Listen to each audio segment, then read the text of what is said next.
Gebrakan Erick Thohir di tengah corona, sikat habis 51 anak cucu BUMN. Ditulis oleh Niha Alif di siword.com. Halo, assalamualaikum, ketemu lagi dengan suara Nina di channel Redaksi TV. Erick Thohir tidak hanya menyumbang ratusan miliar lewat perusahaannya untuk membantu wabah corona, ia bahkan membuat gebrakan di BUMN. Setelah menyulap RS Pertamina Jaya beserta hotelnya jadi RS khusus Corona, kini giliran anak perusahaan Pertamina, Telkom, dan Garuda yang dibidik. Ini semua tentunya untuk efisiensi keuangan negara. Saat pemerintah menggelontorkan 400 triliun lebih, jangan sampai ada oknum petinggi BUMN yang menggerogoti keuangan perusahaan dari dalam.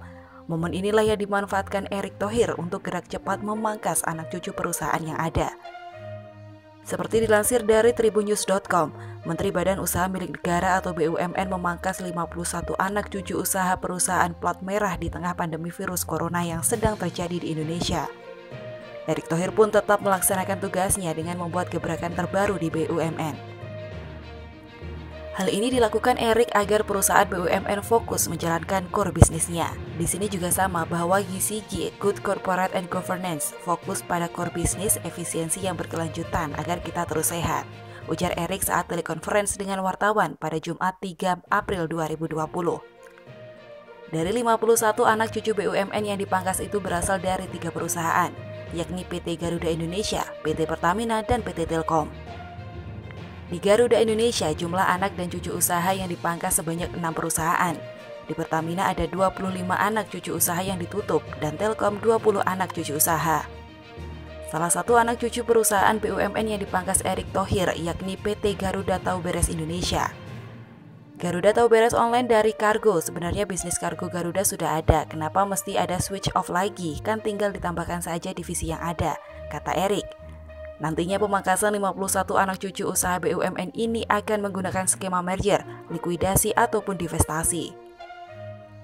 Dilihat dari laman resminya, Tauberes merupakan perusahaan yang berfokus pada usaha digital di bidang logistik. Usahanya mencakup pengiriman paket dan jasa kargo pesawat. Perusahaan ini baru dirilis pada 11 September 2019 dan diharapkan bisa meningkatkan bisnisnya seiring meningkatkan kebutuhan jasa pengiriman lewat e-commerce. Dukungan kargo udara pesawat Garuda dan Citylink jelas menjadi modal utama perusahaan ini bersaing dengan perusahaan jasa pengiriman paket yang lebih dulu eksis. Untuk fitur ketiga ini, Garuda menggandeng e-commerce yang dirintis BUMN lainnya, yakni belanja.com milik PT Telkom dan Sarina Online besutan PT Sarinah.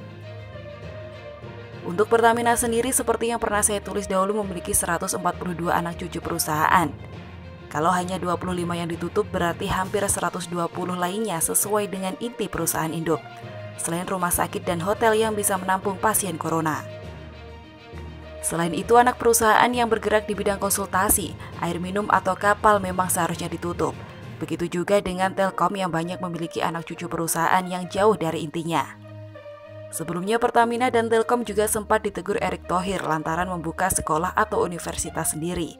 Padahal kalau mau kerjasama dengan universitas atau institut negeri akan lebih baik lagi. Di tengah banyaknya sarjana PTN yang masih pengangguran, janganlah BUMN yang ada malah membuat saingan.